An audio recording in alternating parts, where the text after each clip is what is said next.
नमस्कार साथियों, प्रिय विद्यार्थियों, देखिएगा इकोनॉमी की क्लास में हम बात करेंगे नियोजन और उनके उद्भवों के बारे में और प्रसार के बारे में। तो सबसे पहले आप लोग टॉपिक डालिएगा नियोजन का उद्भव और प्रसार।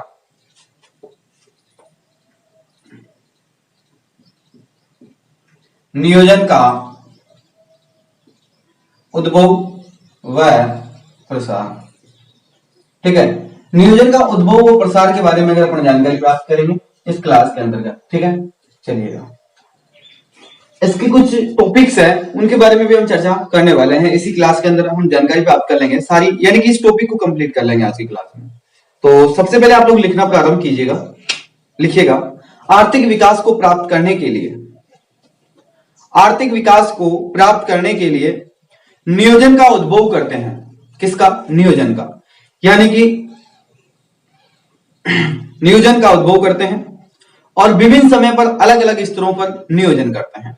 नियोजन का मतलब आप समझते हैं क्या होता है? यानी कि किसी भी किसका, यानी कि किसी भी चीज के बारे में अगर अपने क्या बनता है, रणनीति जिसको आप बोलते हैं। ठीक है, और नियोजन का मतलब होता है किसी भी चीज का एक बेहतरीन तरीके से उपयोग करने के लिए उसके लिए योजना बनाई जानी है ना। तो योजना बनाना नियोजन कहलाता है। नियोजन इसके आगे सब जुड़ा हुआ है, नी को हटा देना, योजना बच जाएगा। तो योजना बनाना किसी भी चीज के लिए। तो आर्थिक विकास को प्राप्त करने के लिए नियोजन का उद्भव हुआ है और ये विभिन्न समय पर अलग अलग जो है स्तरों पर नियोजन करते हैं।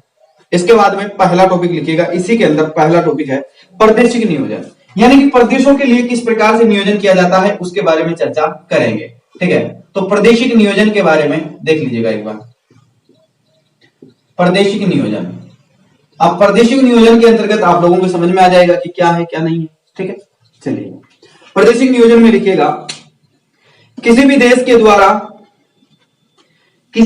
के द्वारा विकास नीति का एक हिस्सा, किसी भी देश के द्वारा विकास नीति का एक हिस्से के रूप में पहली बार प्रादेशिक स्तर पर नियोजन किया है।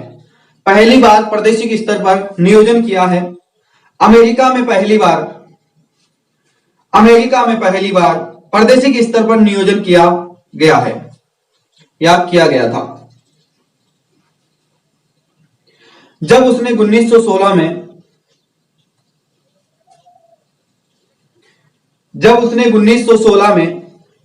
ट्रांसवेल अथॉरिटी यानी कि टीवीए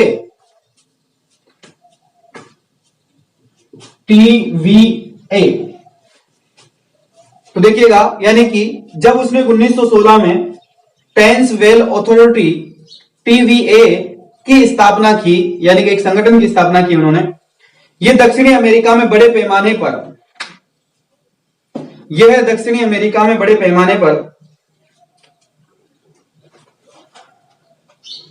पुनरुद्ध कार्यक्रम था, यानी कि दोबारा किसी चीज को प्रारंभ करने का कार्यक्रम था, जिसमें 7 राज्यों के हिस्से शामिल थे। इसका प्राथमिक उद्देश्य यह था बिजली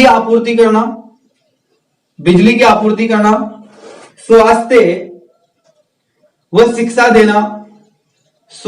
शिक्षा देना, प्राकृतिक आपदाओं से बचना, मृदा का संरक्षण करना व वनों का विकास करना,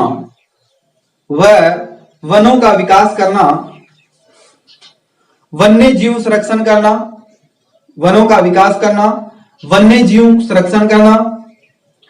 सड़क व रेल लाइन का निर्माण करना, व खेती पर अच्छा ध्यान केंद्रित करना, अच्छा उपजाऊ पाना आदि इसके मुख्य उद्देश्य थे। उपजाऊ पाना यानी कि अच्छा उपजाऊ पाना आदि इसके मुख्य उद्देश्य थे। इसके बाद में लिखिएगा आगे, थोड़ा सा फिर समझाते हैं। अमेरिका का प्रादेशिक नियोजन का अनुभव, इसकी परिभाषाओं को इसकी परिभाषाओं को, लक्ष्यों को प्राप्त करने में सक्षम हो गया। अमेरिका का प्रादेशिक नियोजन का अनुभव इसकी परिभाषाओं को, लक्ष्यों को प्राप्त करने में सक्षम हो गया। इतना सफल रहा कि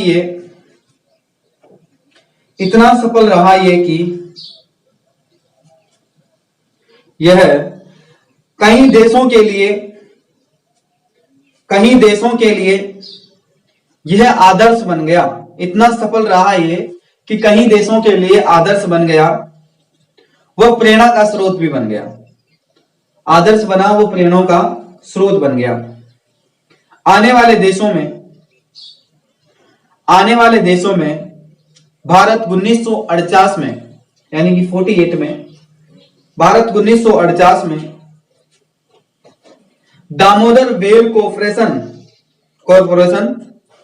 दामोदर वेल कॉरपोरेशन यानी कि डीवीसी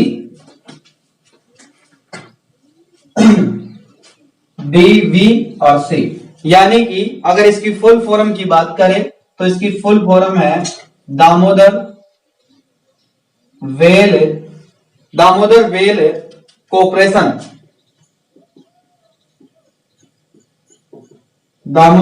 कॉरपोरेशन। ठीक है, तो डीवीसी यानी कि भारत ने 1948 में 48 में इसकी स्थापना की और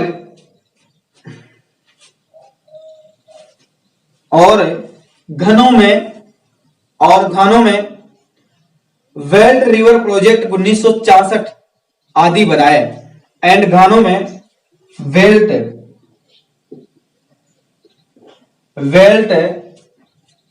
रिवर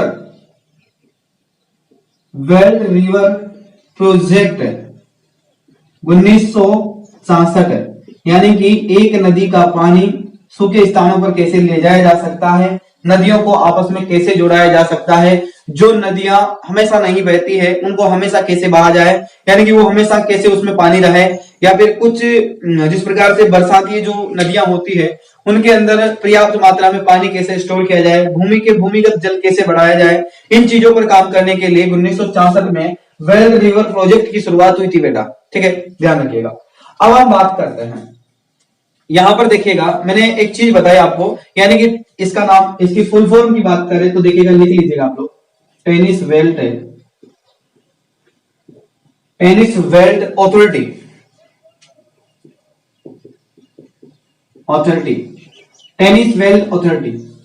ये था टीवीएस, और ये कहां टीवीए था, और ये कहां का था, ये अमेरिका के लिए थी। इसमें अमेरिका के 7 राज्य आते थे। कौन से? यानी कि 7 राज्य इस नियोजन के अंदर आते थे, और इन 7 राज्यों ने कुछ ही समय के अंदर इतना डेवलप कर लिया अपने आप को कि इसके लिए प्रेरणा के स्रोत बन गए। यानी कि 1916 में इस चीज को अपनाते हैं। 1916 में क्या करते हैं बेटा, ये कि प्रादेशिक नियोजन योजना बनाने के प्रारंभ करते हैं। यानी कि प्रादेशिक नियोजन, यानी कि कहीं पर किसी प्रकार से किस राज्य में, जिस प्रकार से देखिएगा, एक सेकंड रुकिएगा, जिस प्रकार से आप देखिएगा, अगर अपन देखें जैसे एक राज्य की बात करें तो एक राज्य में कई जगह ऐसी होती है जहां पर अधिक बारिश होती है, और कई जगह ऐसी होती है जहां पर सूखाग्रस्त रहता है, और कई जगह ऐसी होती है जहां पर ना बंजर भूमि होती है। तो उसके ऊपर अगर मान लो जिस प्रकार से हरित क्रांति जैसी क्रांति अगर हम देश में लेकर आते हैं, तो क्या वो संपूर्ण राज्य के लिए लागू हो सकती है? नहीं होगी, क्योंकि अलग अलग इन्वायरमेंट है, अलग अलग भूमिगत है, अलग अलग भूमि है, अलग अलग इन्वायरमेंट है, इसी कारण से वो चीजें उस पर लागू नहीं होगी। तो यहां पर हुआ क्या कि यहां पर देखिएगा, यानी कि प्रादेशिक नियोजन होना चाहिए, प्रत्येक राज्य के लिए एक योजना समूह होना चाहिए, योजना संगठन होना चाहिए जो प्रदेश के लिए योजना बनाए, यानी कि उस राज्य के लिए काम करे कि इस राज्य को कैसे डेवलप कराया जा सकता है। जिस प्रकार से अभी भारत की बात करें तो भारत के अंदर अलग अलग राज्यों के लिए अलग अलग सरकारें बैठती है ना, लेकिन पूरा जो काम सिस्टम जो होता है वो केंद्र के पास में होता है। अब ये काम कौन करे? यानी कि ऐसा तो नहीं है कि प्रादेशिक नियोजन राज्य की सरकार बनाएगी, नहीं, राज्य की सरकार केवल देखरेख का काम करती है, अपने राज्य का टैक्स बचाती है, अपने टैक्स से जो भी उनके द्वारा आधारभूत सुविधाएं होती है वो देने की कोशिश करती है।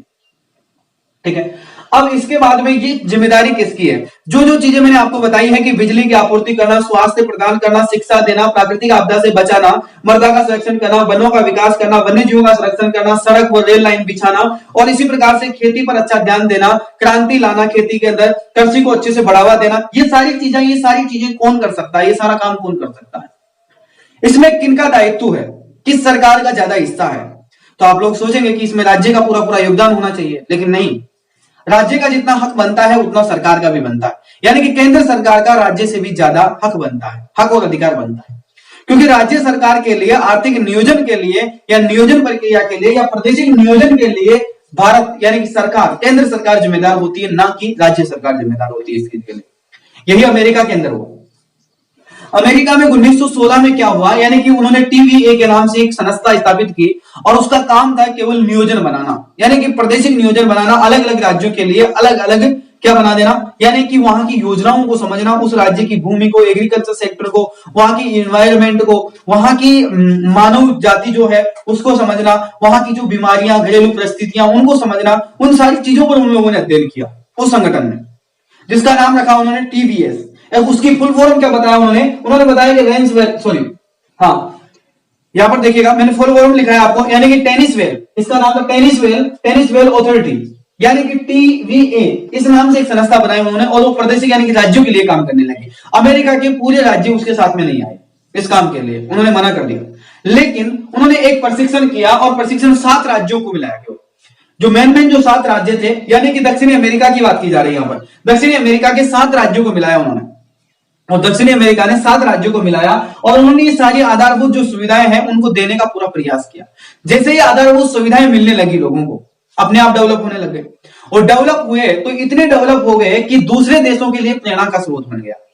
कहने का मतलब यह है, जिस प्रकार से दक्षिणी अमेरिका के 7 राज्यों ने मिलकर, यानी कि टीवीए के तहत, यानी कि टेनिस वेल अथॉरिटी के द्वारा 1916 में एक योजना लेकर, यानी कि एक योजनाबद्ध कार्य कर उन्होंने अपने आप का डेवलप किया और अपनी पब्लिक का भी, यानी कि अपनी पब्लिसिटी, यानी कि अपनी जनता का भी उन्होंने क्या किया, डेवलप किया। तो इसी प्रकार से क्या किया जा सकता है, यानी कि हर देश को नियोजन बनाना चाहिए, प्रादेशिक नियोजन बनानी चाहिए। इसकी कॉपी करते हुए हमने भी 1948 में पीछे नहीं रहे भाई साहब, हमारी सरकार ने भी 1948 में योजना बनाई है जिसका नाम है डीवीसी।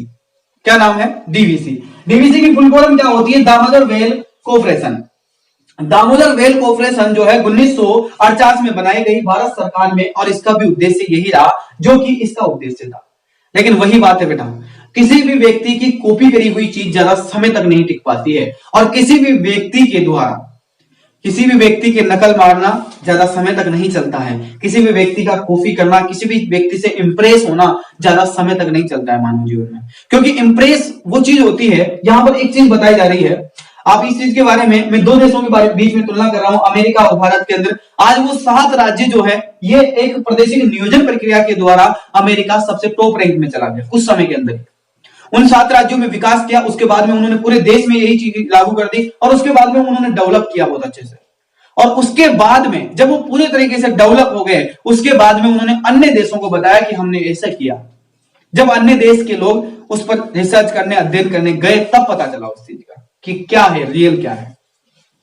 तो इसको समझते हैं एक बार, यानी कि इसको मानव जीवन से कैसे जोड़ा जा सकता है। जैसे आप अभी वर्तमान समय में आप स्टूडेंट है, अब आप स्टूडेंट है, अब आपके जीवन से मैं इसको जोड़ने की कोशिश करता हूं कि आपके जीवन के साथ में इकोनॉमी को कैसे जोड़े। अब यहां पर बेटा एक चीज है, मैंने प्रादेशिक नियोजन लिखवाया, यहां पर सीधा सीधा टॉपिक प्रादेशिक नियोजन है। अब यहीं पर मैं एक सिविल सेवक की तैयारी करने वाले विद्यार्थी का एग्जांपल देता हूं। जैसे आप हैं, मान लो आपने किसी व्यक्ति को देखा, या जिस प्रकार से आपने देखा, जिस प्रकार से किरण बेदी को देख लिया किसी ने, है ना, और साबिक हुसैन जो है उसको देख लिया किसी ने, और इस प्रकार से बहुत सारे अफसर्स हैं हमारे देश में, जैसे दीपक रावत ने देख लिया डीएम बनते हुए, है ना। तो कई लोग जो है मतलब उससे अट्रैक्टिव हो जाते हैं, उससे ये समझते हैं कि यार ये व्यक्ति कर रहा है तो मैं भी कर सकता हूं। तो वो क्या करता है, वो उसकी कॉपी करने लगता है। जैसे आपके घर में या फिर आपके परिवार में या फिर आपके आसपास के पड़ोस में अगर कोई व्यक्ति सिविल सेवा की तैयारी कर रहा है या फिर आप तैयारी कर रहे हैं, तो आपके अगर आपने बता दिया कभी गलती से कि मैं सिविल सेवा की तैयारी कर रहा हूं, तो आपको यह पता नहीं चलेगा कि कब हमारे मोहल्ले में और कब हमारे परिवार में 10 लोगों ने सिविल सेवा की तैयारी प्रारंभ कर दी, यही पता नहीं चलेगा। क्योंकि लोग कॉपी करते हैं आजकल, कॉपी पेस्ट काम नहीं चलता बेटा। चलो, अब उन्होंने क्या कर लिया, कॉपी तो कर लिया उस चीज को, लेकिन सक्षम नहीं हो पाएंगे। आज अधिकतर विद्यार्थी यूपीएससी के फील्ड में फेल क्यों होते हैं? अथक मेहनत करने के बाद में 4-4, 5-5 साल अथक मेहनत करने के बाद में एक पॉइंट व्यू निकल कर आता है कि हर विद्यार्थी असफल क्यों होता है। इसके पीछे एक ही रीजन है। रीजन यह है कि दूसरे व्यक्ति की आप कॉपी पेस्ट तो कर सकते हो, लेकिन वो ज्यादा समय तक नहीं चलेंगे। आपको किसी व्यक्ति के द्वारा मोटिव करके या मोटिवेशनल देकर या मोटिवेट कर कर आपको अगर सिविल सेवा की तैयारी करने भेजा गया है, तो आप लोग आज ही सिविल सेवा की तैयारी छोड़ सकते हैं। मैं गारंटी के साथ लिख कर दे सकता हूं, आप असफल होंगे 100%। नहीं बन सकते आप सिविल सेवा। बल्कि अगर आप कहेंगे सर फिर आता कैसे है मोटिवेशनल, मतलब सर फिर आगे कैसे बढ़ सकता है आदमी, किसी दूसरे को नहीं देखेगा, दूसरे की कॉपी नहीं करेगा तो आगे कैसे बढ़ सकता है? नहीं बेटा, आगे बढ़ने का रीजन होता है, उन लोगों के साथ में रीजन होता है। रीजन कैसे होते हैं आपको पता है? देखो, अब जैसे आपको पता है, यानी कि जैसे शाहरुख खान है ना, तो उसके बारे में कहा जाता है कि वो क्या करता था, वेटर का काम करता था ना। सनी देओल के लिए कहा जाता था वेटर का काम किया है होटल में। रेल में पेपर बेचते थे। मोदी जी के लिए कहा जाता है कि टी यानी कि चाय बेचता था रेलवे के अंदर। डॉक्टर अब्दुल कलाम आजाद के लिए कहा जाता है कि अखबार बेचा करता था सड़कों पे। तो क्यों? ये क्या है? अब आप कहेंगे सर ये क्या है? ये चीजें हैं, वो चीजें हैं ये कि आपके जीवन में उतारनी है, क्योंकि आपको तैयारी सिविल सेवा की करनी है। मैं ये नहीं कह रहा हूं कि आप मत करो, लेकिन किसी की कॉपी कर कर तैयारी नहीं करना है। क्योंकि अगर आपने देख लिया आपके पड़ोस में कोई आईएएस बन गया तो मैं भी बन जाऊंगा, आपके माता पिताओं ने कह दिया मेरा बेटा भी आईएएस बनेगा तो तैयारी करने चला जा। ऐसे नहीं आईएएस बनते सर। आईएएस कैसे बनते हैं? तो सर आईएएस परिस्थितियों को देखते हुए बनते हैं। सिविल सेवा की उड़ान वही व्यक्ति भरता है जो परिस्थितियों से जूझता है।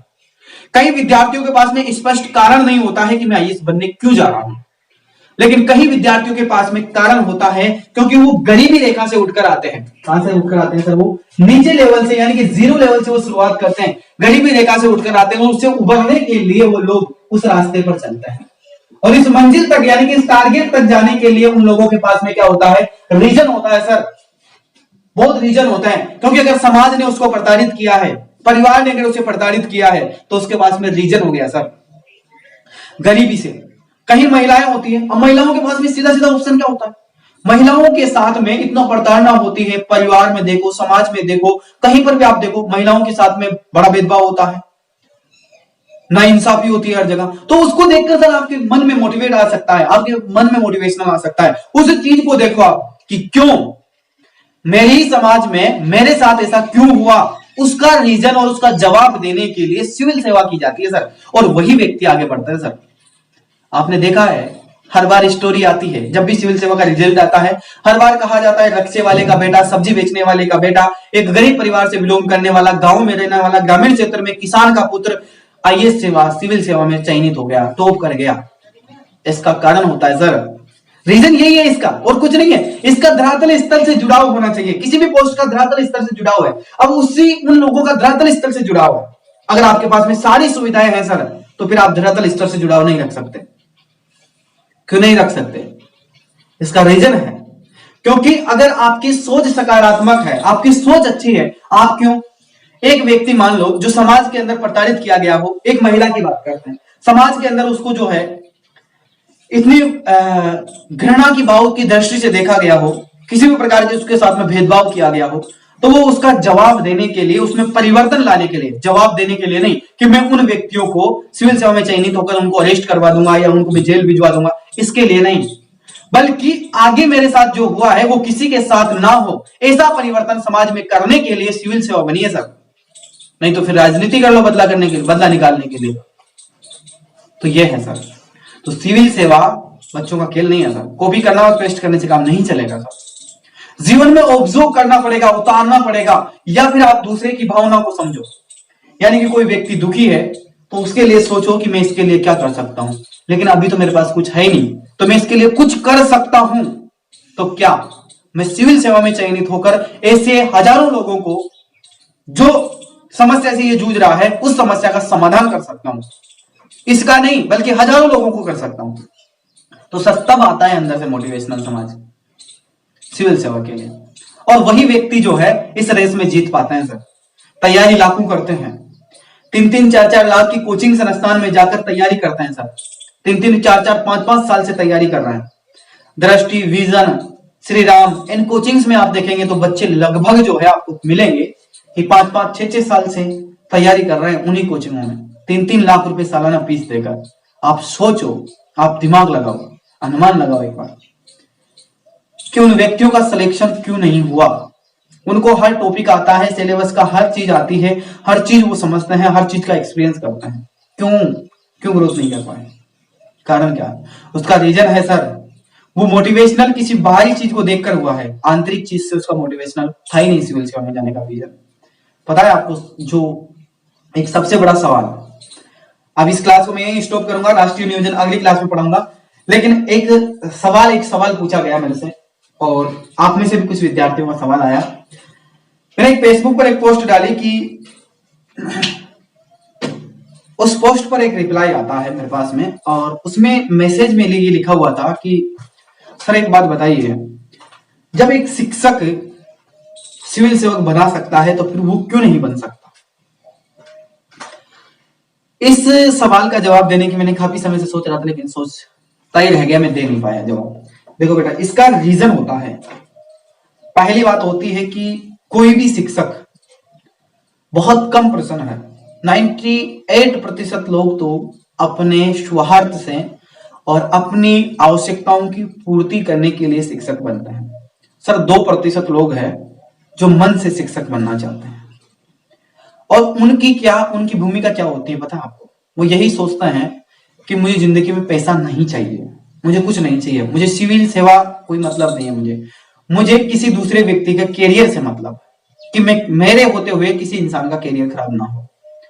ऐसा बहुत कम लोगों का टारगेट होता है सर, और वो 2% लोग समाज में मिलते हैं आपको, और वो 2% लोग शिक्षक बनने लायक होते हैं सर। 98% लोग अपनी मजबूरी में शिक्षक बनते हैं सर, ये सच्चाई है, झूठ नहीं बोल रहा हूं मैं, रियल बता रहा हूं मैं। आज जितने भी कोचिंग संस्थान में जितने भी टीचर्स पढ़ा रहे हैं ना, उनसे दिल पर हाथ रख के और जवाब देना, और जवाब देकर पूछना कि सर आप पढ़ाते क्यों हो? उसका जवाब एक ही आएगा, आधारभूत सुविधाओं की पूर्ति करना। किसी भी व्यक्ति का ये उद्देश्य नहीं होता है कि मैं किसी का कैरियर संवार सकूं, और ये बात जाहिर है, और बच्चों के दिमाग में ये सवाल बिल्कुल जाहिर है और पूछा जाना चाहिए शिक्षकों से कि सर अगर आप तैयारी यूपीएससी की करवाते हो तो आपका सिलेक्शन क्यों नहीं हुआ? आज आप देखते हैं ना, जो लोग 20-20 साल, 10-10 साल यूपीएससी की तैयारी कर फिर यूपीएससी की तैयारी कराने के लिए कोचिंग संस्थान में चले जाते हैं, उसका कारण क्या होता है सर? उसका कारण यही होता है बेटा, क्योंकि वो अपने मन से कभी रियल में कभी उन्होंने अपने आप को अनुभूति नहीं किया, कभी उन्होंने सोचा ही नहीं कि मैं सिविल सेवक बनूंगा, बल्कि उन्होंने क्या सोचा था, सिविल सेवक खेल है, एग्जाम है, पास कर लेंगे। नहीं, सिविल सेवक परिस्थितियों से लड़ने का एक हथियार है। सिविल सेवक बनना एक परिस्थितियों के साथ में सामना करने के लिए, समाज को जवाब देने के लिए, समाज को सुधारने के लिए, जनता की भलाई करने के लिए एक माध्यम होता है सर। ये जॉब नहीं है, नौकरी नहीं है, परिवार का पेट पालना नहीं है सर, ये सिस्टम है, और उस सिस्टम को समाज के साथ में कैसे लागू किया जाए, समानता का विचारधारा कैसे लाया जाए, लोगों के बीच में भेदभाव खत्म किया जाए, इन चीजों पर, विचारधाराओं पर आधारित होता है सर, ये नौकरी नहीं है। तो ये बात होती है सर। इसलिए अधिकतर शिक्षक ना अपने जीवन में सिविल सेवा में चयनित हो पाते हैं, ना किसी गवर्नमेंट सेक्टर में चयनित हो पाते हैं, बल्कि वो एक शिक्षक बनकर रह जाते हैं, और उसको बाद में जब उसकी उम्र निकल जाती है, उसके 30-35 साल बाद में उसको याद आता है कि शायद मैंने मेरे जीवन में बहुत बड़ी गलती कर दी, क्योंकि वो अपने आप को तब पहचान पाता है जब उसका समय निकल जाता है। एक सच्चे शिक्षक की यही बात होती है सर। रियल बताऊं ना, वास्तविकता बता रहा हूं सर, आप लोग झूठ मानेंगे इस चीज को, लेकिन सच्चाई बता रहा हूं। जो भी कोचिंग संस्थान में, इंस्टीट्यूट में जो पढ़ाते हैं ना, उन शिक्षकों की हालात ये है सर कि वो अपने एग्जाम कल है ना, तो वो कल के एग्जाम के बारे में नहीं सोचेगा सर, वो उनके बच्चों के एग्जाम के बारे में सोचेगा। मेरे बच्चों का भी कल एग्जाम है, और कल नहीं, उसका 1 महीने बाद में एग्जाम है, तो मेरे बच्चों के लिए मैं कौन सी चीज तैयार करूं सर? वो पढ़ ही नहीं पाता है अपने लिए।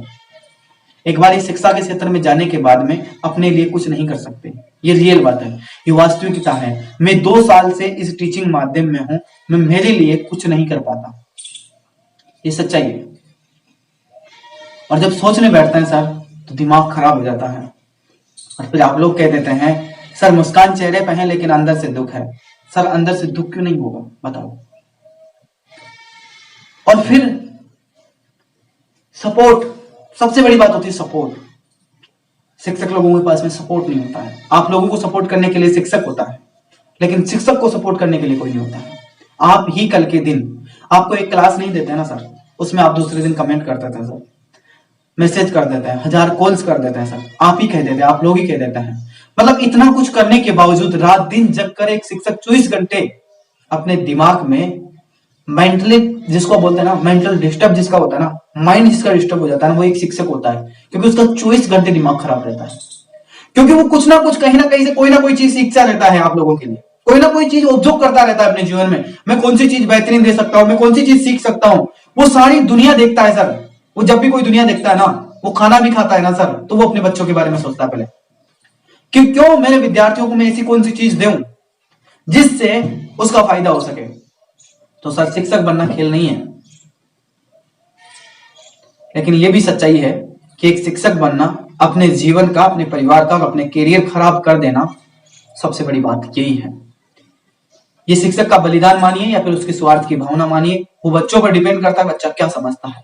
लेकिन एक शिक्षक की भूमिका में बता देता हूं कि उसका जितना बलिदान अपन कोई नहीं कर सकते सर।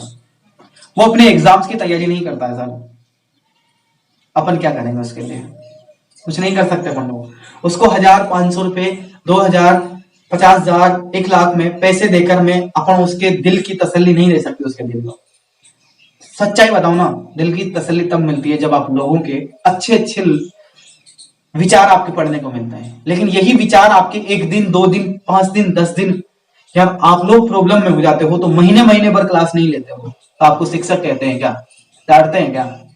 लेकिन आपकी 1 दिन क्लास नहीं देती है ना, तो आप लोग शिक्षक को डांटते हो। समझ में आना? तो यही कहानी है सर, समझना बहुत जरूरी है।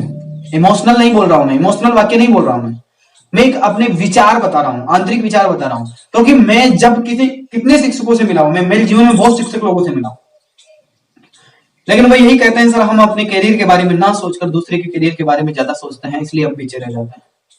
और ये सच्चाई है, क्योंकि अगर कोई व्यक्ति को सक्सेस होना है, कोई व्यक्ति को अगर आगे बढ़ना है, तो उसको टीचिंग माध्यम छोड़ना पड़ेगा, समाज सेवा या फिर दूसरे की भलाई करना छोड़ना पड़ता है सर इस समाज में। अगर भलाई करना छोड़ोगे तब जाकर आगे बढ़ सकते हो, नहीं बढ़ोगे। अगर भलाई करने में रहेंगे तो दुनिया में सबसे पीछे श्रेणी में आने वाले आप ही रहोगे। कहते हैं ना सर, एक शिक्षक उसी स्कूल में पढ़ाता रहता है जहां पर किवाड़ नहीं थे, वहां पर बाथरूम के गेट नहीं थे, उस खिड़की नहीं थे, वो उसी रूम में आज भी पढ़ा रहा है। लेकिन उसी का विद्यार्थी आज चांद पे भी है, तो उसी का विद्यार्थी आज यूएस में भी है, और उसी का विद्यार्थी आज नासा में भी काम कर रहा है। तो सर वही बात है। और उसी का विद्यार्थी एक पॉलिटिक्स में यानी कि चुनाव भी लड़ रहा है, राजनीति भी कर रहा है, उसी का विद्यार्थी एक सिविल सेवा भी कर रहा है। लेकिन सर शिक्षक तो वही है ना। कारण क्या है उसका बताओ?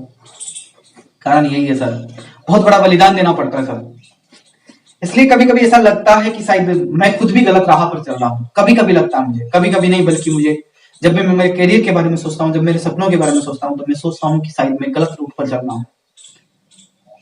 लेकिन गलत रास्ते पर नहीं जाना सर, क्योंकि जब आपकी तरफ देखते हैं ना, फिर सोचता है नहीं अपना करियर के बारे में खराब नहीं कर रहा था, बल्कि अगर अपन इनको छोड़ देंगे तो 10, आप लोगों को 10 ही लोग दिखते हैं सर, लेकिन 10 लोग नहीं है साथ में। वहां पर कितने लोग हैं पता है आपको? 50 लोग, दोस्तों 50 लोगों का करियर डूब जाएगा। ये सोचना पड़ता है फिर बाद में, क्योंकि एक व्यक्ति के साथ में एक परिवार पलता है पूरा सर। परिवार को बड़ी उम्मीदें होती है सर, तो उसका पूरा परिवार मेरे ऊपर निर्भर है। तो अगर मैं उनको छोड़ूंगा या मैं उनको एक गलत राह पे ले जाऊंगा या फिर मैं उनको छोड़ दूंगा बीच में, तो उनका क्या होगा सर? ये सोचने वाला एक शिक्षक होता है सर। तो ये कहानी होती है सर, समझ नहीं पाओगे। इमोशनल नहीं कर रहा हूं आपको, लेकिन समझ नहीं पाओगे। चलिए कोई बात नहीं है, ये भारत देश है, यहाँ पर गुरुओं का देश है। इसमें हजारों गुरु अपने बलिदान देकर गए हैं शिक्षा के क्षेत्र में, ना जाने कितने। यहां पर यह भी हो जाता है सर, कभी कभी फाइट जो है गुरु और शिष्य के बीच में भी हो जाता है सर। और कई शिक्षक ऐसे भी होते हैं सर, एकलव्य ने गुरु मान लिया द्रोणाचार्य को सर, अंगूठा तक मांग लेते हैं सर, तो वो शिक्षक नहीं है सर, वो शिक्षक नहीं थे। जिन्होंने अपने शिष्य का अंगूठा मांग लिया वो शिक्षक नहीं थे सर, बल्कि क्या थे फिर सर? वो उन्हीं लोगों में से है जो आज आप लोगों के साथ में जुड़कर आप लोगों की जेब से, आप लोगों के घर परिवार की खून पसीने की कमाई, आप लोगों से 4-4, 3-3 लाख, 2-2 लाख रुपए ऐंठ रहे हैं ना सर, वो उन्हीं शिक्षकों की बदौलत है। वही द्रोणाचार्य वो लोग हैं जिन्होंने अपने शिष्य का अंगूठा मांग लिया था। तो शिष्य का अगर अंगूठा मांग लोगे ना सर, जिंदगी खराब हो जाएगी उसकी। सर अगर वो 2 बार भी कोचिंग करेगा ना तो 6 लाख रुपए तो उसके ऐसे ही हो गए सर। 3 लाख रुपए खर्चा हो गया सर। 10 लाख रुपए का ब्याज पता है सर कितना चलता है? अगर आप 2 रुपए सैकड़ों में भी अगर 10 लाख का ब्याज करोगे ना सर, 2 लाख रुपए ब्याज चलता है सर पर साल का। कहां से देगा सर वो? कल के दिन कर्जा में डूब जाएगा वो, उसकी जमीन चले जाएगी, उसके घर जायदाद सब चले जाएंगे, उसके बाद भी उसकी भरपाई नहीं हो पाएगी सर। और फिर आप वही लोग हो, उसकी मदद नहीं करोगे आप, मुझे पता है। जो लोग 3-3, 4-4 लाख रुपए आपसे ऐंठ रहे ना, वो लोग आपकी मदद करने नहीं आएंगे सर कभी। बड़ी बड़ी कोचिंग संस्थान से केवल इतना ही मतलब होता है, जो व्यक्ति सिलेक्ट हो गया, एक बैच खत्म हो गया, सिलेक्ट हो गया तो अपना है, नहीं सिलेक्ट हुआ तो नहीं है मेरा, मैं जानता नहीं हूं कौन है। ये तक कह देते हैं लोग, मैं नहीं जानता कौन है वो। क्यों सर? उनको पैसों ने अंधा कर रखा है। वो वही द्रोणाचार्य है जो अपने शिक्षकों का अंगूठा ले लेते हैं। लेकिन सर ऐसे भी टीचर हुए हैं, मतलब ऐसे भी शिक्षक हुए हैं जीवन में। चंद्रगुप्त मौर्य को खड़ा कर दिया, नाम पता है ना? चाणक्य जैसे भी गुरु हुए हैं सर। जब देश पर विपदा आई, भारत देश पर विपदा आई तो सर एक चंद्रगुप्त मौर्य को एक शिक्षक चाणक्य ने चंद्रगुप्त मौर्य को खड़ा कर दिया। तो सर ये भारत देश वही देश है जहां पर कहीं शिक्षकों का उद्देश्य होता है सर, कहीं चंद्रगुप्त मौर्य देश में खड़ा कर देना, क्योंकि आज भी देश उसी हालात में है, वही देश डूब रहा है। तो कहीं शिक्षकों का टारगेट होता है सर कि चंद्रगुप्त मौर्य, कहीं चंद्रगुप्त मौर्य खड़ा कर दे इस देश के अंदर, हजारों चंद्रगुप्त मौर्य खड़े कर दें। और कहीं लोगों का वही उद्देश्य होता है सर कि द्रोणाचार्य की तरह अंगूठा मांग लें। ठीक है, एकलव्य का अंगूठा मांग लिया गया था, तो उसी प्रकार की विचारधारा है सर। तो वाक्य में अगर आप समझ पाए होंगे तो मैंने एक एग्जाम्पल बहुत अच्छा दिया है। चंद्रगुप्त मौर्य यानी कि चाणक्य गुरु जैसा नहीं मिलेगा, और चाणक्य गुरु जैसा मिल गया तो उसका साथ मत छोड़ना जिंदगी में कभी भी, नहीं तो चंद्रगुप्त मौर्य की तरह पूजे जाओगे दुनिया में। और अगर द्रोणाचार्य जैसा गुरु मिल गया अंगूठा मांगने वाला तो साथ आज ही छोड़ देना सर, नहीं तो द्रोणाचार्य की तरह, एकलव्य की तरह अंगूठा देना पड़ जाएगा सर। और अंगूठा अगर दे दिया ना, जिंदगी में कुछ नहीं कर पाओगे।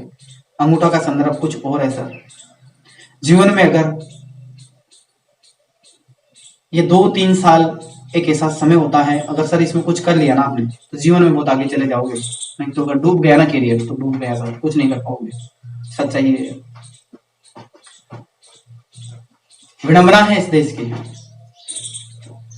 और मैं सौभाग्यशाली मानता हूं उन शिक्षकों को जिन्होंने अपना कैरियर बलिदान किया है दूसरों की भलाई के लिए। गर्व होता है मुझे सर। कभी कभी मुझे भी लगता है शायद मैं भी गलत रास्ते पे जा रहा हूँ। जल्दी मैं सही मार्ग पर लौट आऊंगा, लेकिन पहले उन 50 आदमियों के बारे में सोचता हूँ। जब उन परिवारों के बारे में सोचते हैं तो सर आंखों से आंसू निकल जाते हैं। आप नहीं समझ पाएंगे सर उस मामले। चलिएगा ठीक है, फिर अगली क्लास में मिलते हैं। अगली क्लास में राष्ट्रीय नियोजन के बारे में चर्चा करेंगे सर। ठीक है, तो चलिएगा, धन्यवाद, थैंक यू शुक्रिया।